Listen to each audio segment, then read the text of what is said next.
So, what's the best way? What's the best way to exercise? What's the best way to eat? How to get healthy, fit and strong? How to be lean for the rest of your life?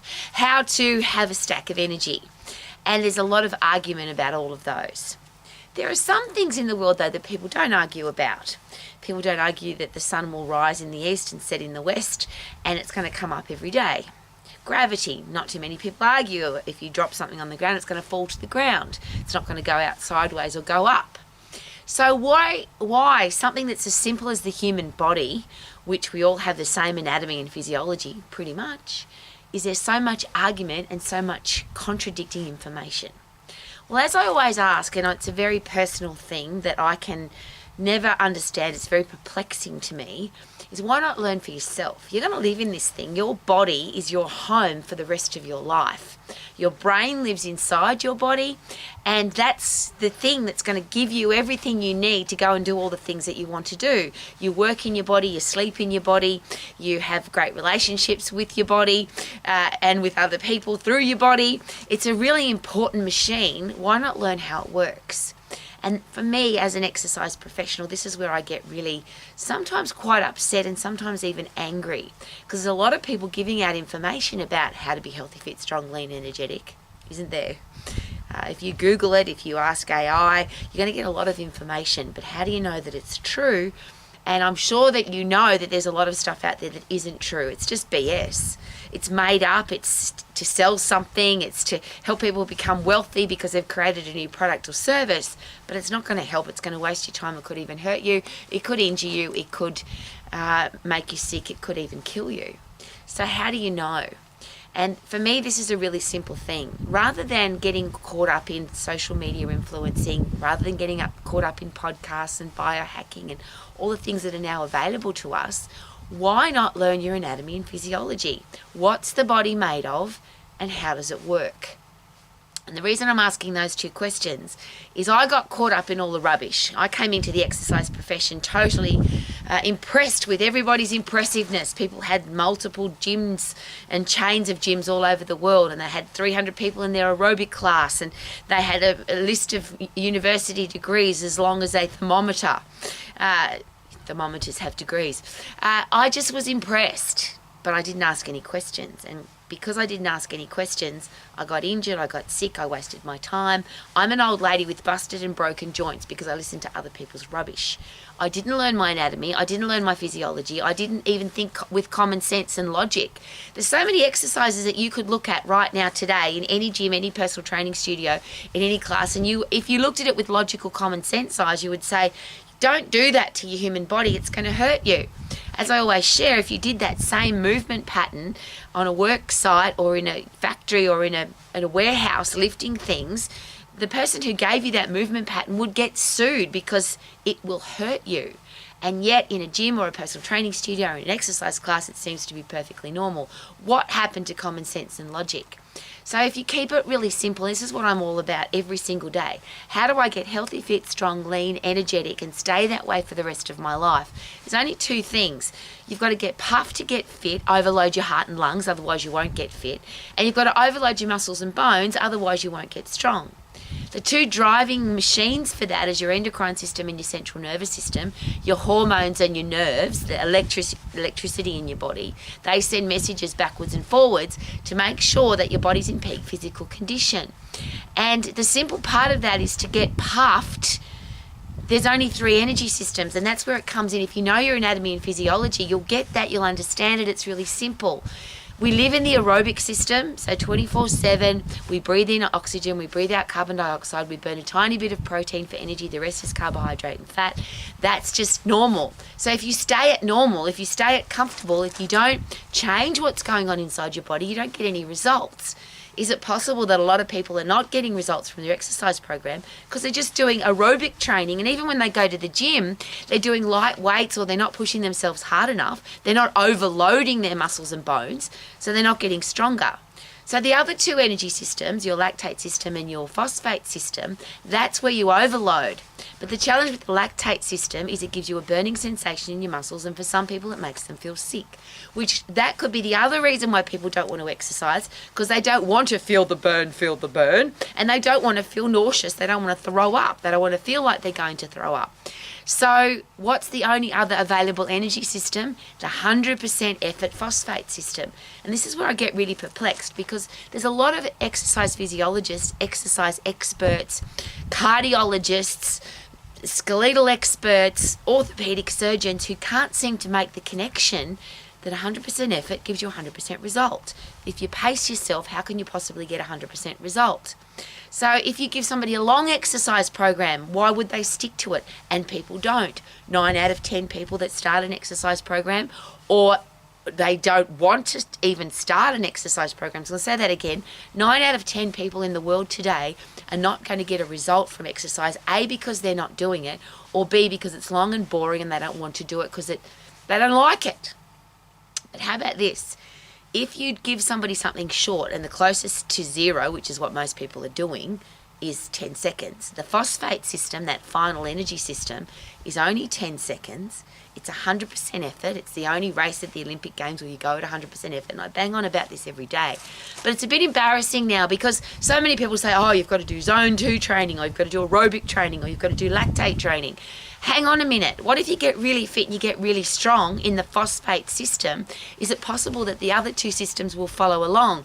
If you're really fit, so you've got a low resting heart rate and you recover quickly from 100% effort. So how do you know that you can recover quickly from 100% effort if you don't go to 100%? So if you push to 100% effort, and the time it takes you to get your heart rate back to resting, which if you're really fit will be low, that's how fit you are. Strong's simple. The heavier you can lift, the stronger you're getting, and that's easy, because as you get stronger, you can lift heavier. That's a really simple test. So what's your resting heart rate? How long does it take you to recover from 100%? How heavy can you lift, and are you getting stronger, which means you're overloading. And then there's this big argument about reps and sets and how often. You've got to recover for a start. If you're not recovered, you can't go at 100% effort. So you can't go at 100% effort puffing unless you get your heart rate back to resting. So don't go again until it is back to rest, which can be pretty quick if you're fit. Muscles are different. They take a long time to recover, or they take different times to recover for different people. So if somebody says to you, you can go to the gym 3 times a week, you can lift heavy 3 times a week, how do they know that? They don't know how much sleep you get, what you eat, what stress levels you're under. They don't know what's going on inside your body, only you do. The only way you know when to go to lift heavy again is when you're fully recovered. And the only way you know that you're fully recovered is you're stronger than last time. And that's the next system that people don't seem to understand. If you study your anatomy and physiology, you will. There's a thing called the hormonal system. In the hormonal system is the myokine system. That's the message from the muscle back to the brain, from the muscle to other muscles, from the muscle to other organs, to say, we need to be better for next time.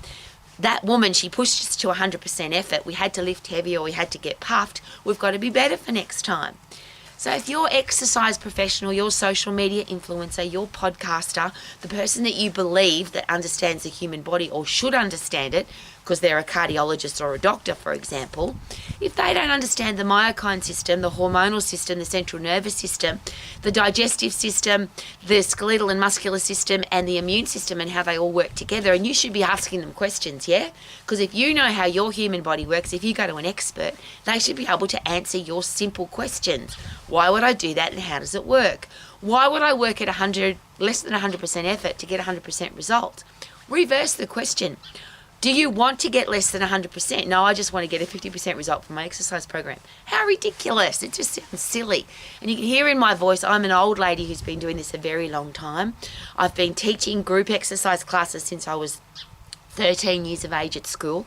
I've been full-time in the exercise profession since I was 15. Now I'm an old lady, and every single day all I've been doing is studying and learning and training and re-educating and studying and learning and updating and listening and using my common sense and my logic. And guess what? Get fit, get puffed, lift heavy, overload your muscles and bones to get strong. Wait till you recover. So don't train again until you're fully recovered, until you are stronger. Don't get puffed again until you've got your breath back to normal, your heart rate back to normal, so you can go again. work at 100% effort to get 100% result. How often should you exercise? How often do you want to feel good?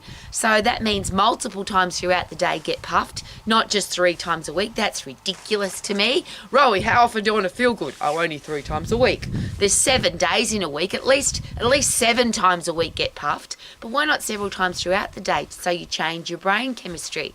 And if you understand the hormonal system, the central nervous system, how the myokine system works, every time you get puffed or every time you lift heavy or both, your brain fills up with happy chemicals.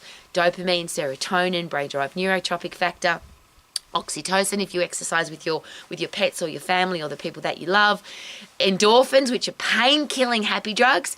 Every time you go to 100% effort, they just rush into your brain, rush into your body and make you feel good. So Rowie, can you be happy every day? Of course you can. It's physiologically impossible to be unhappy if you've gotten puffed or you've lifted heavy at 100% effort because your brain is full of happy drugs. Happiness is a physical response to an overload in your body. And I'll just use that as a simple example. If you, and we're not cavemen and women anymore, but if we use our 100% effort system, our phosphate system, to get away from the threat, the wild tribe or the wild animal, or to get away, or better still, you kill it. So you kick and punch and you kill it. Now your brain fills up with dopamine. Yay, I overcame the threat. Serotonin. Yay, I love my life. Satisfaction because I'm still alive. Endorphins help me to do that. Brain-derived neurotropic factor will make me better for next time. That's one of those chemicals in the myokine system. So everything works so much better at 100% effort. And 100% effort is only 10 seconds. It's the closest to zero you can get. You won't waste your time. You can't get injured because you can't get overuse injuries when you go at 100% effort. And if you look at an exercise and it looks stupid, don't do it. If it doesn't make sense, it's nonsense. If it looks like it's going to hurt your back, your knee, your shoulder, it will.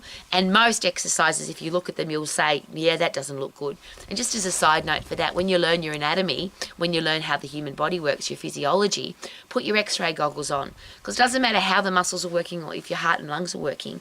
If the joint gets busted, if you're putting shearing forces through a joint, so if you're gravity pushing through the joint or traction forces pulling the joint, that's a normal movement. But even if you do that over and over, you're going to get overuse injury. But if you start putting shearing forces with momentum, with rotation through any joint, it's going to get busted. And if you're busted, you can't do anything.